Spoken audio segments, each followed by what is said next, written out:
again. My name is Don Wynn.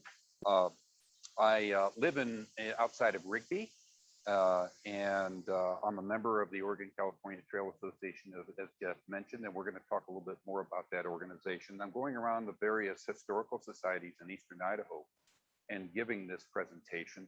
I started down in Bannock County, and it got after that, the COVID crunch hit us in early 2020. And this is the next available presentation that I've been able to take advantage of. I was born in St. Louis, and I had heard about this Father Pierre de Smet there a little bit. There's a high school named after him there and some other things. I didn't know that much about him. So over the course of my career, I moved to Soda Springs here in Idaho.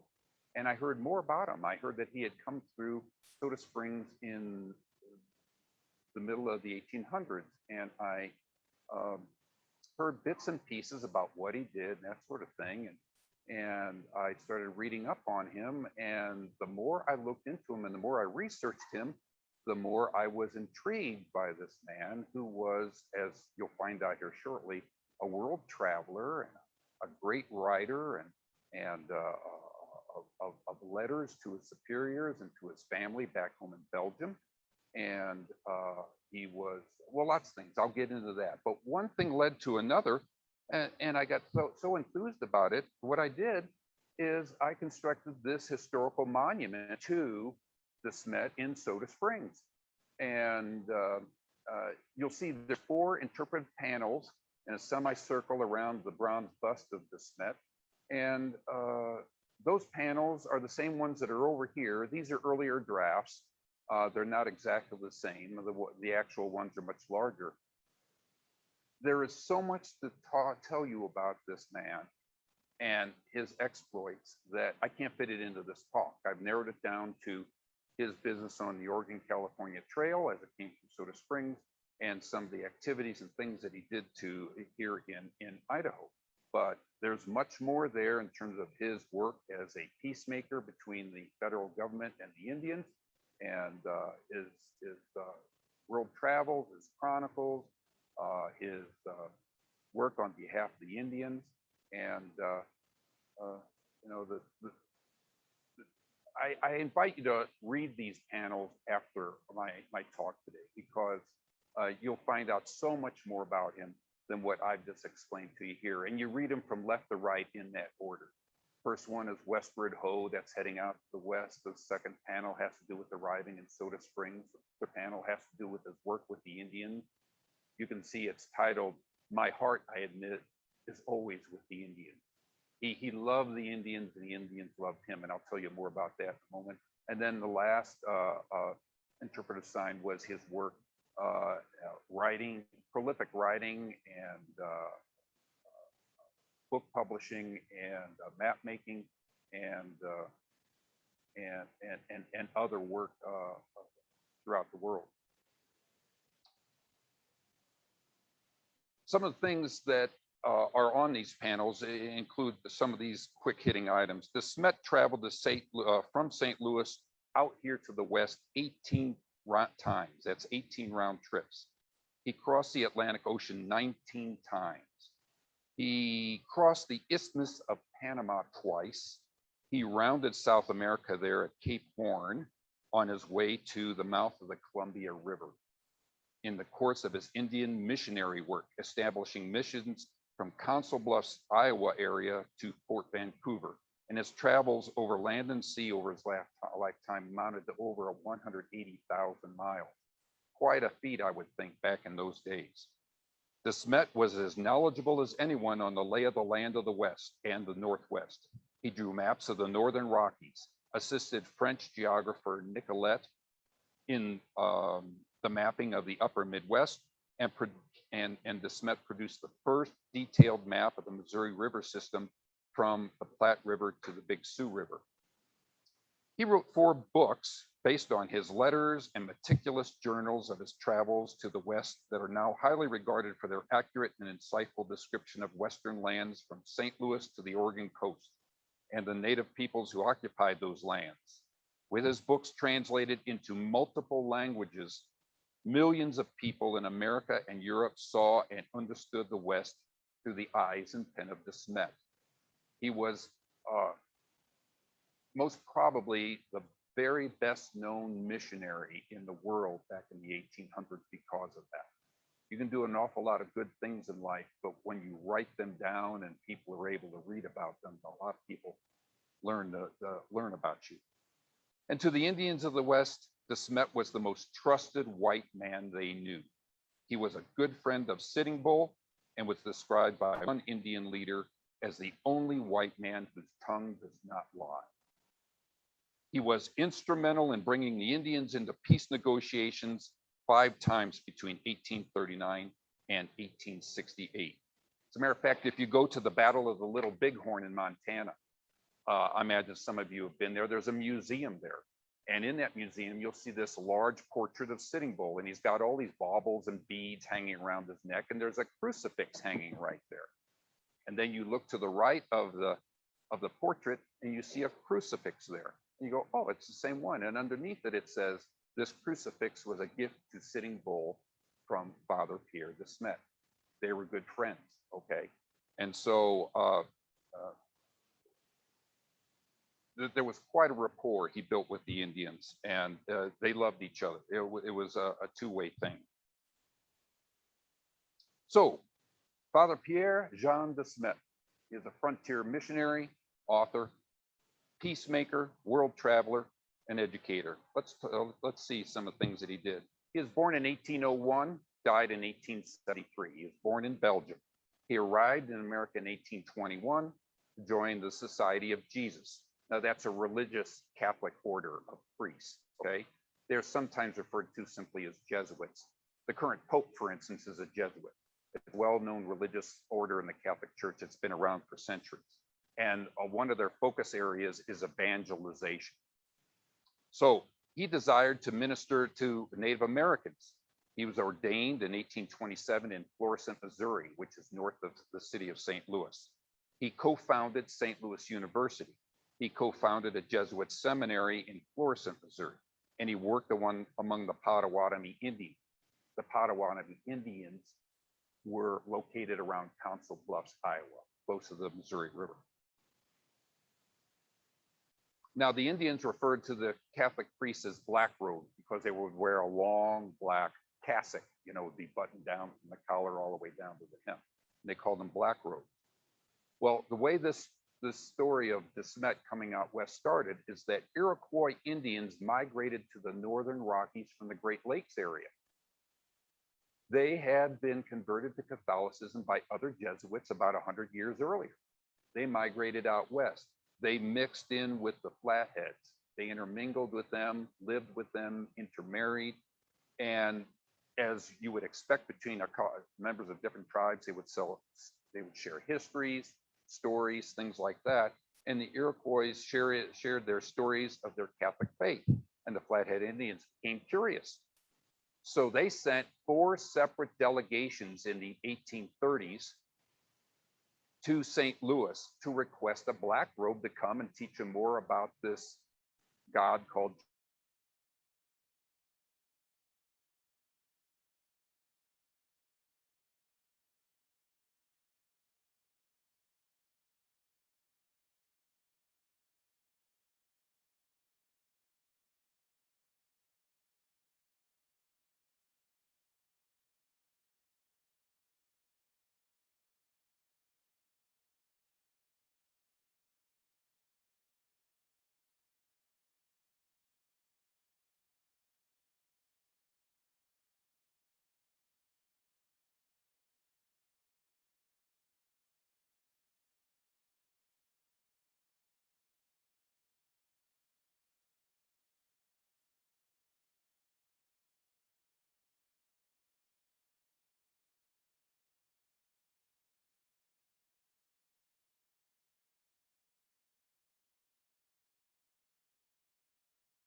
Pierre's Hole now is called Teton Valley. That's where Driggs and Victor is. When he got there was 1,600 Flathead Indians there to meet him. They were jumping with excitement. And de Smet said, "This is one of the most, one of the happiest days of my life." And you see, on this particular trip out west, de Smet was on a reconnaissance mission. He wanted to find out, are these Indians really serious about learning about Christianity? And so he sees this, he's going, wow, this is great. And there were also Nez Perce Indians there and others. They went from there on up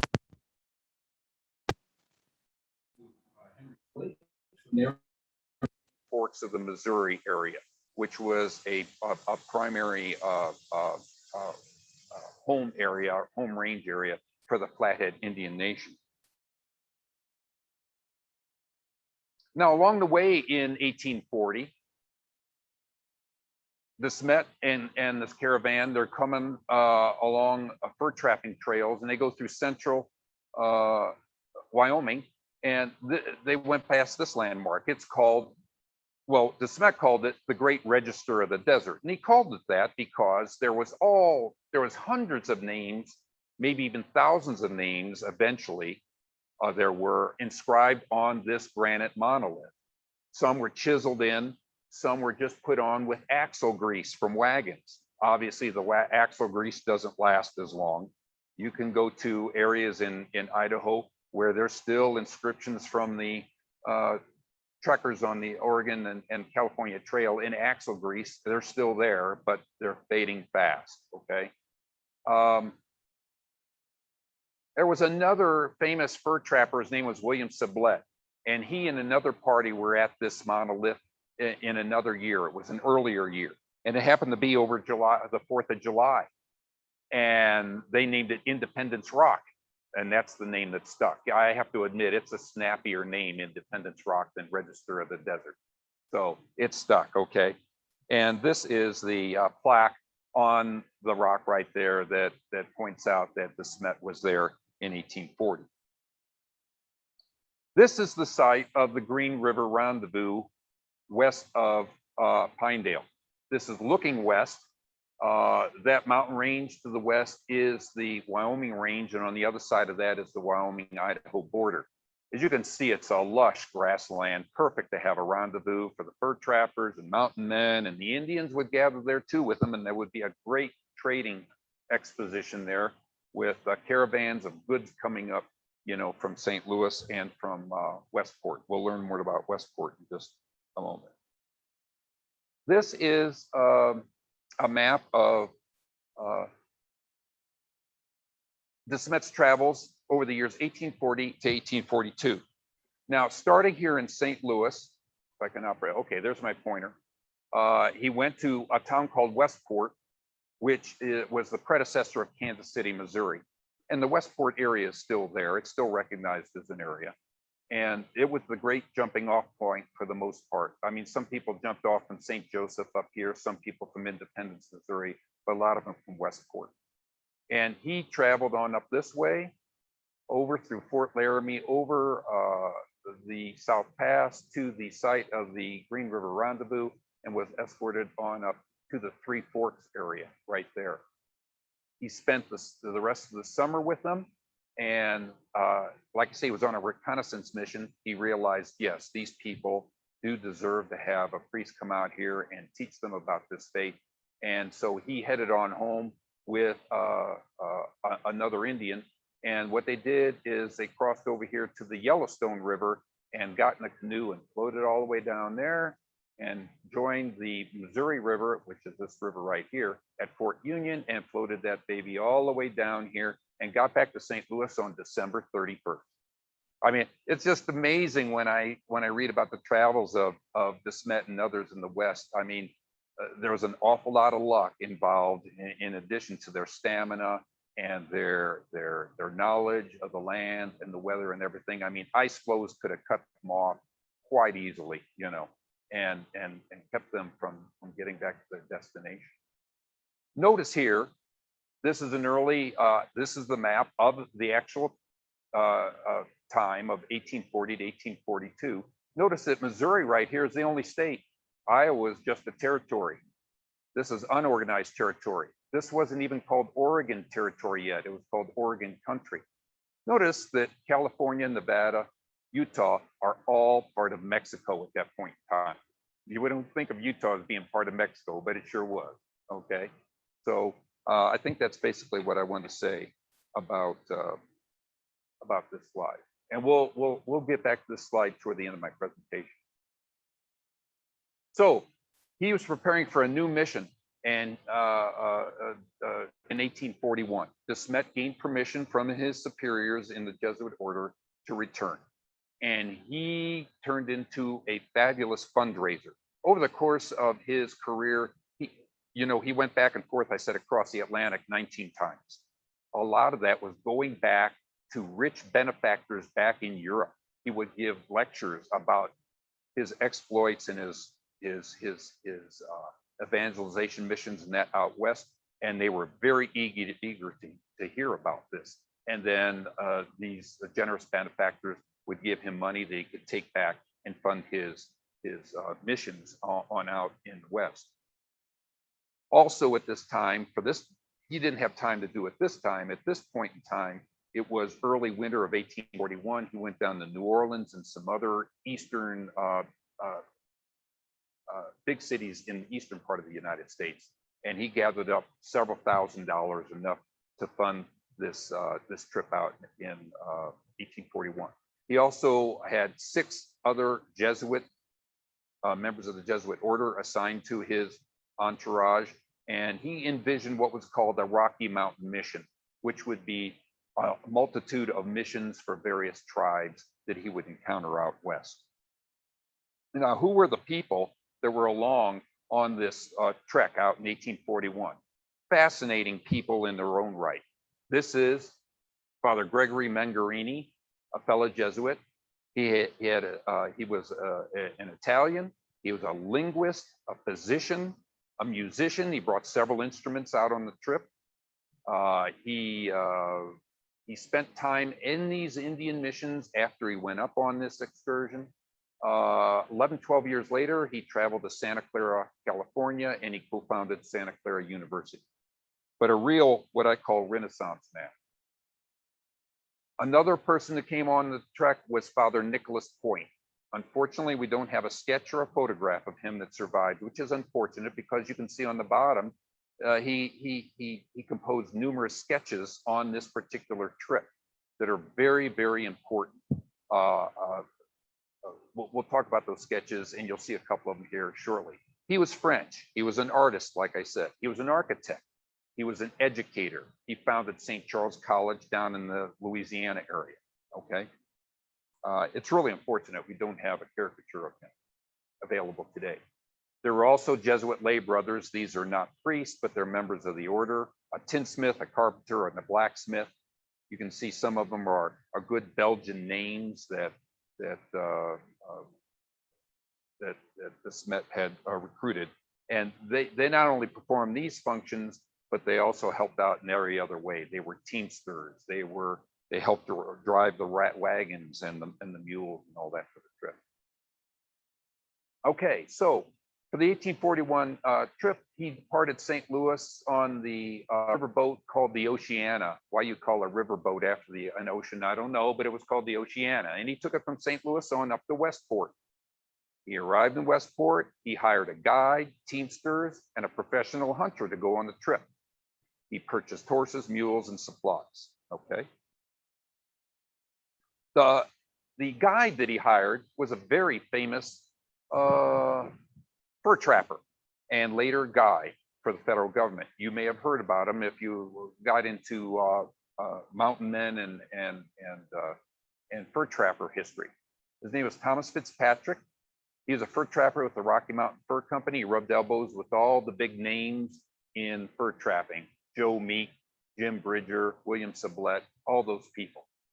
He had the nickname of Broken Hand because he injured his hand earlier in life, and it was somewhat crippled, and he had that nickname.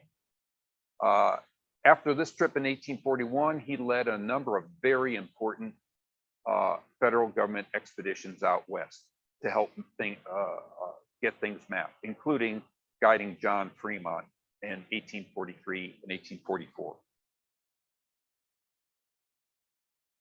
This is a sketch, by the way, before I miss it, by Father Nicholas Point. Okay, and you can see it's a very detailed sketch, and it's probably what Ignace Petioraquasha looked like. Now, I might have murdered the pronunciation of his name. I don't know really how to pronounce that, but that's my best stab at it. It's a Iroquois name. He was hired as the professional hunter for this particular expedition. To make things easier for all his friends, he was also known as John Gray, a lot easier to pronounce. His father was a British military officer. His mother was Iroquois. He was a fur trapper and a mountain man. He rubbed elbows with a lot of these same people that I just mentioned before. He was real big in eastern Idaho and western Wyoming. Gray's Hole, southeast of here, Gray's Lake, southeast of here, and Gray's River, southeast of here, were all named after him. Notice that there's different spellings on Gray's, but that's because those are the names that survived on various maps. And when you look at a USGS topographic map and you see a name, however it's spelled, that's the official name for that particular river. And so that's why some of those names are different spellings. He got as far as the Green River Rendezvous on this particular trip. Before he resigned as hunter, he probably had him loaded up with meat, said, "You got enough to get you to Fort Hall." And he turned around and headed back to Westport, where his family was. And I think he wanted to get back to his family, among other things. Now, you may have heard of John Bidwell before. He's a big person in terms of history of the Oregon-California Trail.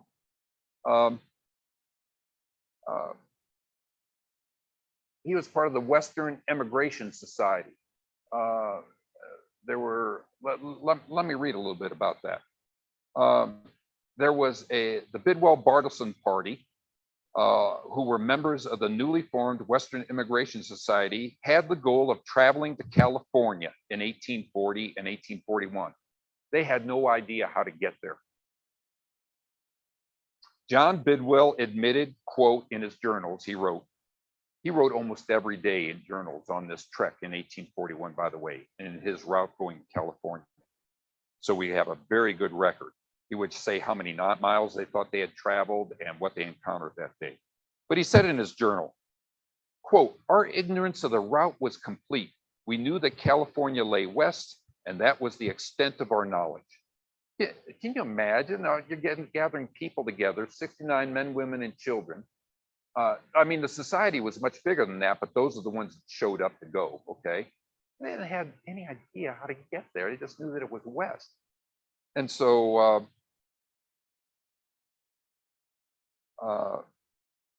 we knew that California lay west, and that was the extent of our knowledge. I just said that. We were ready to start from Sapling Grove, Kansas, which is a day's travel west of Westport, okay? But no one knew where to go, not even the captain. The captain was John Bartleson. This party, it was called the Bidwell Bartleson Party. Bartleson was the captain. He never kept a journal. People don't know too much about Bartleson. Bidwell, he was a young man. He was 22 or 23 years old doing this. He was looking for adventure. And so he kept a meticulous journal. Well, his name, even though he had nothing to do with the leadership of the trek and the party, it's called the Bidwell Bartleson Party, which shows you the value of documenting either through maps or writings or whatever, what you do, and then people remember you. Finally, there in Sapling Grove, a man came up and announced that Catholic missionaries were on their way from St. Louis to the Flathead Nation of Indians with an old Rocky mountaineer named Fitzpatrick for a guide, and that if we would wait another day, they would be up with us. We waited for them to come up, said Bidwell in his journal, and it was well that we did, for otherwise probably not one of us would ever have reached California because of our inexperience. So great stroke of good fortune for them. John Bidwell at that point requested, and Bartleson did too. They requested and received permission to merge their western-bound pioneers with Father de Smet's party. The route to Soda Springs, established by these combined parties, became the primary route for future immigrants determined to reach California and Oregon. Indeed, with this trek, Oregon Trail immigration was born. This was the first immigrant wagon train. Sure, people had come out west before. They've gone as far as, the Willamette Valley, Fort Vancouver, and the Mount of Columbia. But this was the first immigrant wagon train, 1841. You can see from the slide here that after this is all done, I'm giving it away that he made it safe and sound to California, because later he founded Chico, California, and he ran for president even in 1892. And it wasn't one of the two primary parties. The Democrat and Democrat parties were in place at that time. It was a third party. I don't recall the name of the party. In finishing up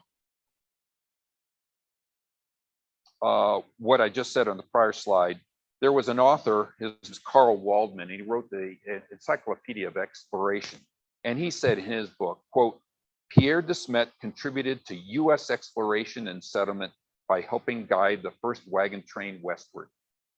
The route he and Fitzpatrick followed became the primary route for thousands of immigrants heading for California via the Oregon and California trails.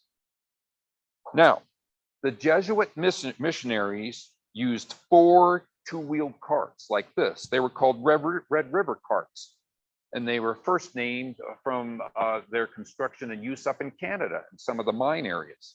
But they pulled these carts, each drawn by 2 mules hitched in tandem, and 3 Jesuit priests rode saddle horses, while the 3 brothers that I mentioned earlier tended the carts and the wagon with the assistance of 3 other teamsters that they had hired in Westport. They followed the Santa Fe Trail for 2 days out of Sapling Grove before branching off on a faint path used by fur trappers who had already made the journey to Fort Laramie. I have a number of snippets from various journals and that I'm going to read to you real quick here that give you a little bit of flavor out on the trail. Just 4 days after they left Sapling Grove, Father de Smet wrote this in one of his letters. Quote, I hope that the journey will end well. It has begun badly. One of our wagons was burned on the steamboat. A horse ran away and was never found. A second one fell ill, which I was obliged to exchange for another at a loss. Some of the mules took fright and ran off, leaving their wagons and us behind. Others with wagons have been stalled in the mud. We have faced perilous situations in crossing steep declivities, deep ravines, marshes, and rivers. I mean, they're just 3 or 4 days out in Kansas area, already saying this. On June 4th, Nicholas Dawson of the Bidwell-Bartleson party went out hunting alone and was captured by a group of Cheyenne braves. They removed his clothes and stole his mule, rifle, and handgun. Dawson was then released and chased back to the wagon train. Thomas Fitzpatrick went out to meet the Cheyenne braves, and after negotiating the return of the mule and rifle, they smoked a peace pipe together. 9 days later, a wagon train experienced its first death. As John Bidwell explained, a young man, while in the act of taking a gun out of the wagon, drew up the muzzle towards him in such a manner that it went off and shot him in the chest. He lived about an hour and died in full possession of his senses, wrote Bidwell. In July, the travelers had difficulty finding buffalo to kill. The difficult terrain meant that the wagon train was traveling at a slower pace. The journey from Fort Laramie to Soda Springs took 48 days to cover 560 miles, an average of 12 miles a day. So that gives you an idea how fast they were moving along. I had just mentioned that in some places they were having difficulty finding big game and bison to kill. In other times, especially in Wyoming, the bison were very plentiful. I just am in the process of finishing up a book on the Bidwell-Bartleson trek, and Bidwell wrote in his journals that one of the party went on out and killed 6 bison in one day. They harvested the tongue out of each bison and left the rest of the carcass there to just rot away. But he brought those 6 tongues on back, and that was ready to go meat to boil or otherwise cook, over the fire and feed people. But a tremendous waste.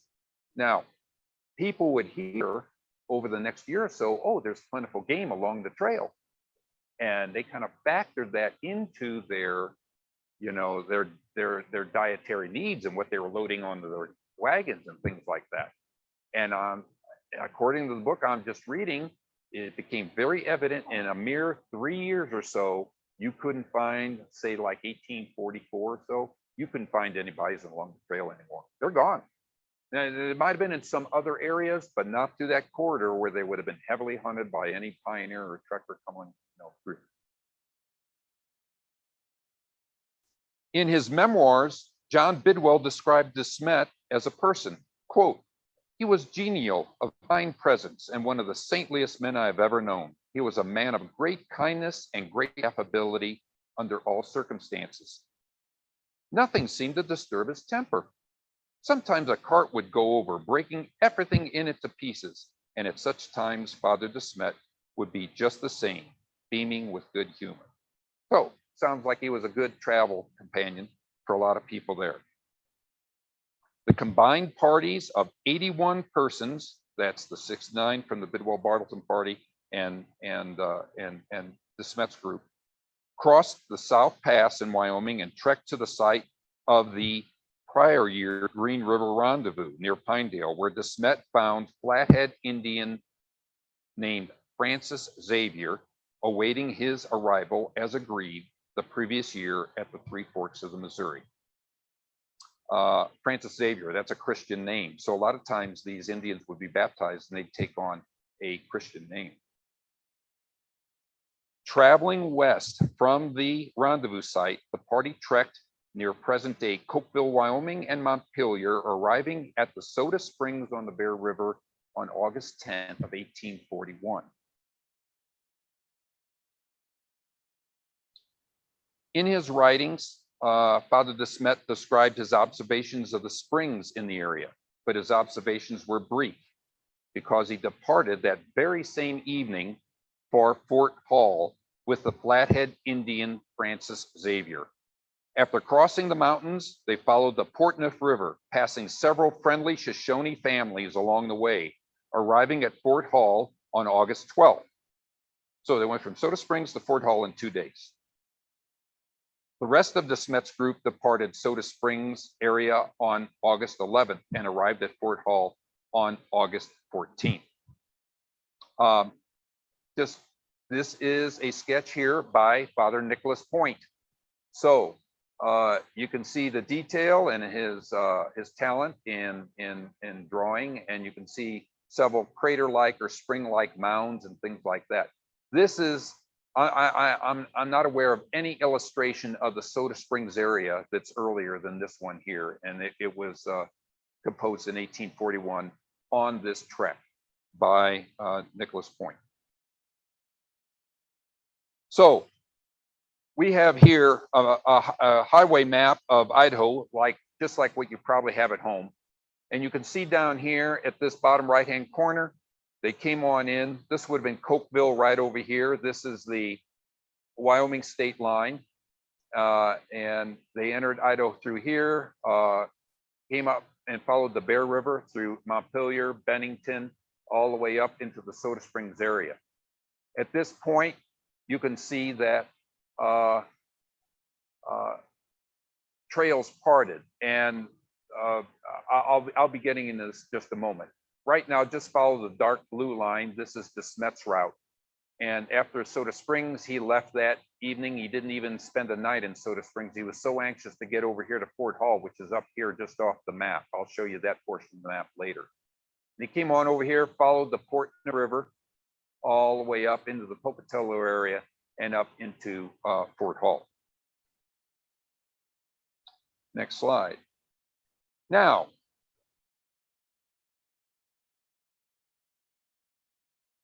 de Smet busied himself for a few days at Fort Hall by mending his equipment and replenishing his supplies.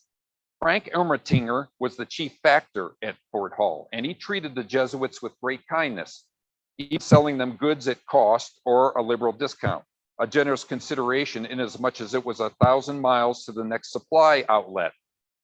De Smet appreciated Ermatinger's obliging attitude, though Father Mangarini scoffed at the bargains. In his judgment, the chief factor inflated prices excessively and could therefore afford to offer a discount. Mangarini also denigrated the quality of Ermatinger's goods, noting that Toro, T-O-R-O, Toro, his freshest food product, merely combined portions of buffalo meat, grease, and berries. Okay. We'll be talking in a moment here that Frank Ermatinger, he guided the immigrants that later arrived at Fort Hall, to Oregon from Fort Hall. So they were fortunate that way.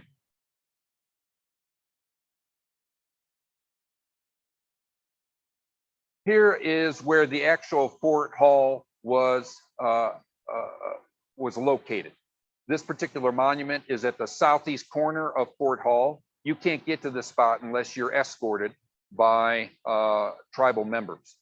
That's one of the benefits of belonging to the Idaho chapter of the Oregon-California Trail Association. You can get special permissions like this, and that's what this group of people is here on a field trip. And so this was the southeast corner. This next slide, that little fence that was around that marker is right here. See, that's the fence, and there's at the top of that marker. So that's the southeast corner. So this is looking pretty much north. So one wall went up this way and another wall went over this way. Over here by these trees is the Snake River. As you would expect, where the trees are, that's where the water is.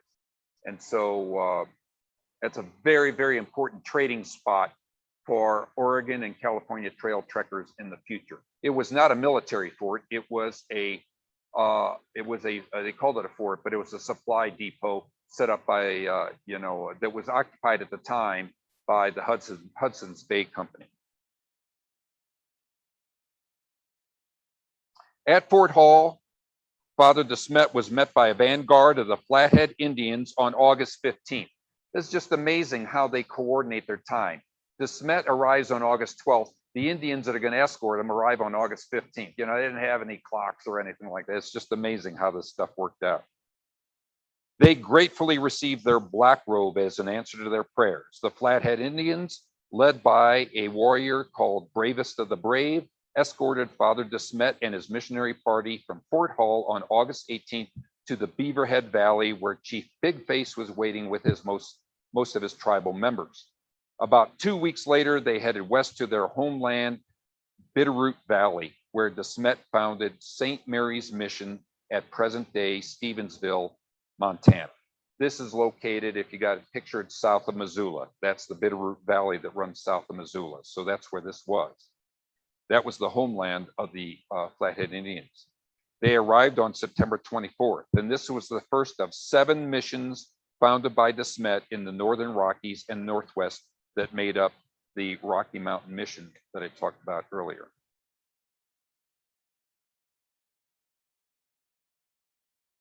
Let's take a look again at a highway map here.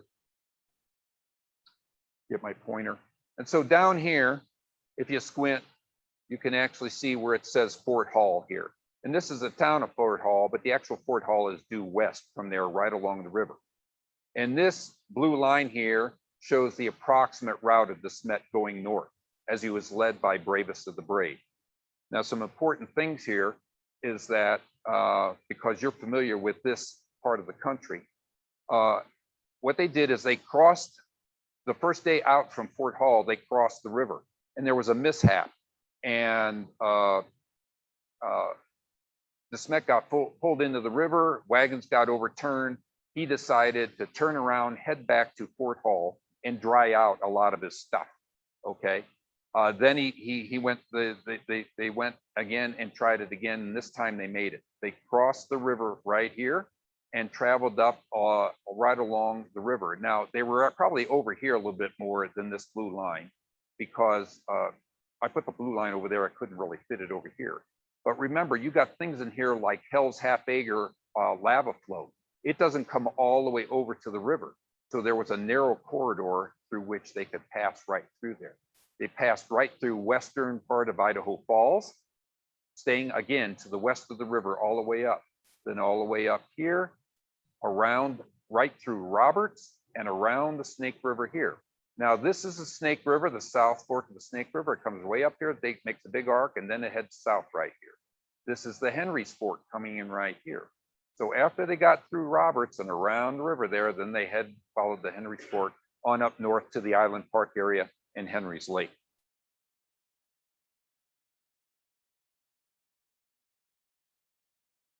Once they got to Henry's Lake,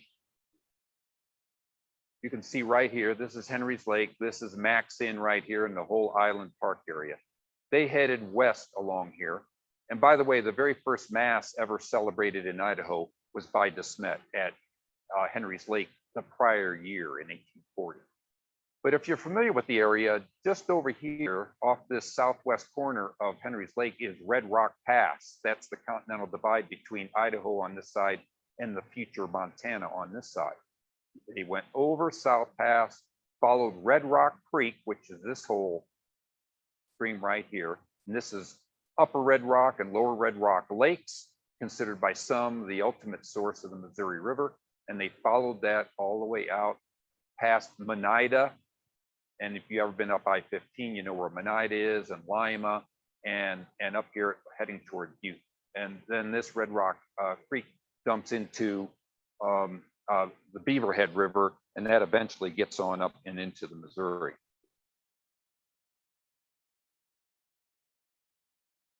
Now, I mentioned earlier about the, on the one slide, about the Oregon-bound settlers.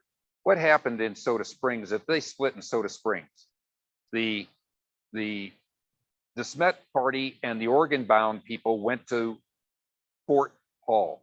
The California-bound people immediately turned south toward Grace and toward Preston, and followed the Bear River all the way down to the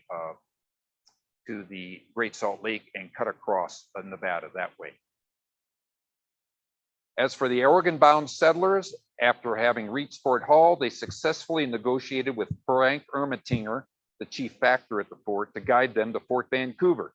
He did so and remained in Oregon for much of the next 5 years. In 1845, Ermatinger completed construction of his home in Oregon City, pictured here. It is on the National Register of Historic Places and is recognized as the oldest standing home in Clackamas County. Ermatinger and Smet crossed paths again in 1846 at Athabasca Pass in Alberta.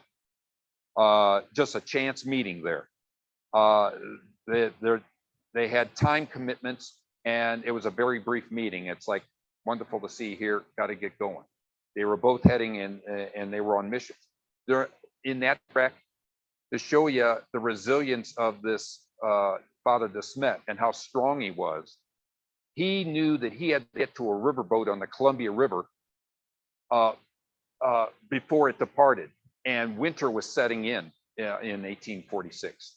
And so he knew he had to get to that riverboat, or else it would leave without him. And he knew he had just a couple days to get there. He was on snowshoes in the deep snow, trekked 80 miles in 8 days on snowshoes, and got to the riverboat in time and floated it on down the Columbia River to the mouth of the Columbia. So just another little fascinating side story about him. Again, we come back to that map, and like I say, the Bartleson Bidwell party, you know, they didn't go over here to Fort Hall. They just followed the Bear River down this way toward the Great Salt Lakes, toward north of here, found the Humboldt River, and just headed west. And that brought them into the Carson and Reno, Nevada areas of Nevada. And then they crossed the Sierra Nevadas. And they, let's see, I have some more information about that. Yeah, I got ahead of myself here a little bit, but we're fine. It was Fitzpatrick who parted company with everybody at Soda Springs also, and he urged John Bidwell and John Bartleson not to go to California. He says it's a highly dangerous and it's an untested route. But Bidwell and Bartleson rejected that advice and courageously headed for California. And they arrived in San Francisco at Mount Diablo near San Francisco Bay on November 4th.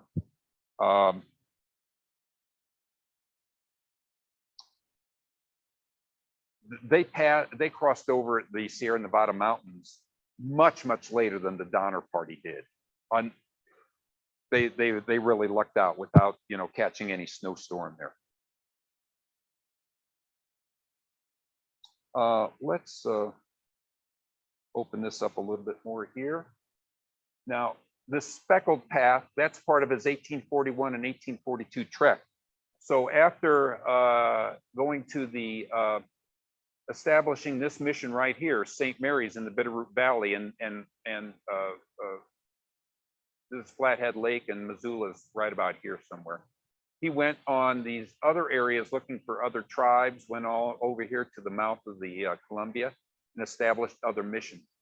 Then came on back to St. Mary's and back to the Three Forks, and he went back the same way to St. Louis and arrived there in late 1842.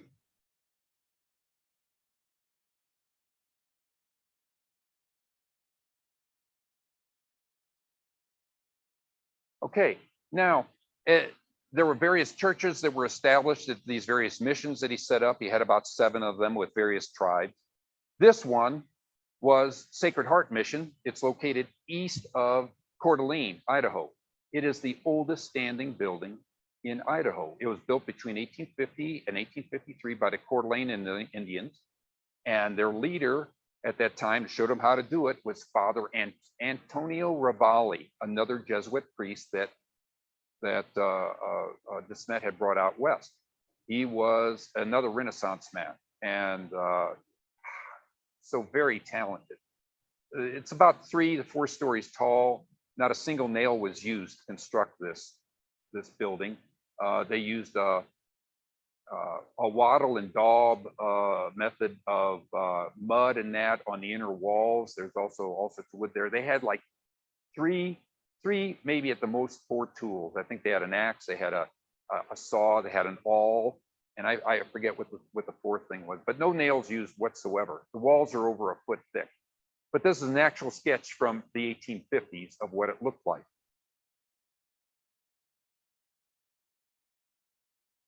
In 1920, it looked like this. A little bit, it started to get in a little bit of disrepair, needs a paint job, but fortunately,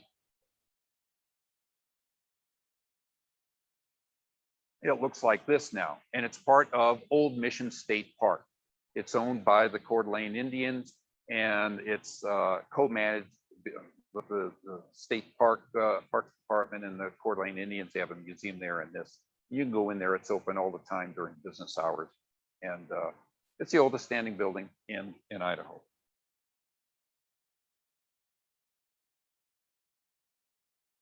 I mentioned earlier that de Smet was a prolific writer. He wrote letters to his superiors in St. Louis. He wrote letters to his family back in Belgium. And these are all combined into various books. And the first of his books was published in 1843, Letters and Sketches with a Narrative of a Year's Residence Among the Indian Tribes of the Rocky Mountains. And it had a good number of Father Nicholas Point's sketches in there. Other biographies were written about de Smet, such as this one in 1915. And another one published in 1995 by, you can see the author on the bottom, Dr. Robert Carricker. He is retired now. He was the chairman of the history department at Gonzaga University in Spokane. And Dr. Carricker is a noted expert on de Smet. Obviously, he wrote a book about him, and I consulted with him when I put together these signs right here. which again, I invite you to come up and read afterwards. There's so much more on there that I haven't been able to touch on right here with this. That pretty much concludes my presentation. Do we have any discussion or any questions for me today? Yes, sir. Absolutely.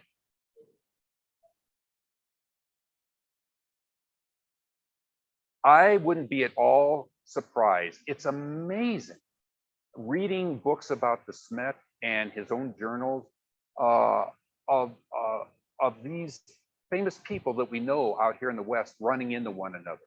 He took a riverboat ride up the Missouri all the way to Fort Benton, which was as far upstream on the Missouri River in Montana as you could take a riverboat in those days. And on board was John C. Fremont. And on board was this geographer, Nicolette. And they had plenty of time to sit down to dinner and, talk away the day, share ideas. And they shared botany kits with him that Father de Smet could collect different plants and things like that, report back to him. And he shared some of the maps that he had, that sort of thing. I wouldn't be at all surprised. I can't think of an example right now, but if you go to the "This is the Place" monument, or that down in Salt Lake, where you have a statue of Brigham Young on top of a large column commemorating the Mormons coming into the valley there. At the base of that monument are a number of pioneers, statues of them, and Bonneville is there. Father de Smet's statue is there. The Franciscan priests that came up from Mexico in the 1700s into Utah, their statues are there, And so, yeah, there's plenty of opportunity for them to run into one another. I know that the Smet encountered Jim Bridger and others, and the Smet really got around. He had personal audiences with kings and popes and with presidents, President Andrew Johnson, excuse me, and President Abraham Lincoln to discuss Indian affairs at the White House. He rubbed elbows with a lot of people, and a lot of famous people back in that time of U.S. history. They had their pictures taken by the famous photographer Brady back in Washington, D.C. and that, the Smet got his picture taken by Brady. It's kind of cool that way. Was there another question? Yes.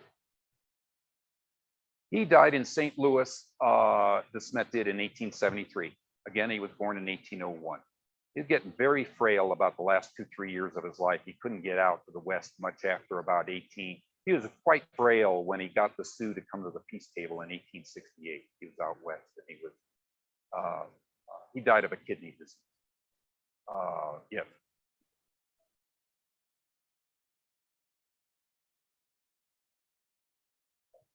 Right. Yes. I don't. Okay, you're wondering if the Bear River Massacre occurred in the same time frame as what I'm talking about here in this presentation. Yeah, it was 20 years later. And the only time that the Smet ever came through Soda Springs and by Idaho Falls right here was in 1841. He spent a good portion of his time.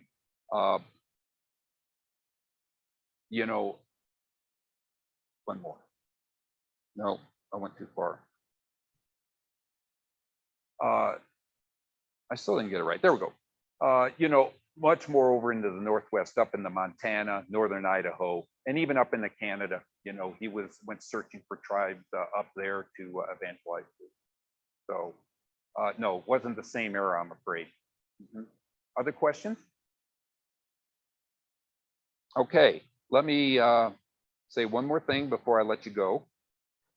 And that's, I'm going to give a quick commercial for the Oregon California Trail Association. I have membership brochures up here on the table to tell you a little bit about it. There is, it's a great organization. There's wonderful members. They get out on the trail. A lot of times the trail will look something like what you see here on this brochure with the wagon wheel ruts going through the sagebrush. We get out on the trail to preserve it. We mark it. We map it. We take, I do a lot of trail preservation work. I work with the BLM and the Forest Service where the trail cuts through those federal lands, you know, to protect and preserve. And so if you're interested in going out on outings and seeing what the trail looks like, if you want to go to interesting talks and seminars and conventions, last month there was a convention in Elko, and next year's convention is in the Casper area. And so it's an excellent organization. I highly recommend it. There are some incentives for joining right now. If you join right now, the headquarters will provide you with a copy of graves and sites on the Oregon and California trails, also a copy of historic inscriptions on Western immigrant trails, and a copy of the Trails of the Western United States map. It's a map. It's a nice, glossy, big map that's suitable for wall hanging, really quite nice. So those are some extra incentives if you'd like to join. And you can also join the Idaho chapter in addition to the national organization. With that, are there any other questions? Well, thank you so much for your attention. It's been a blast. Thank you so much. Thank you.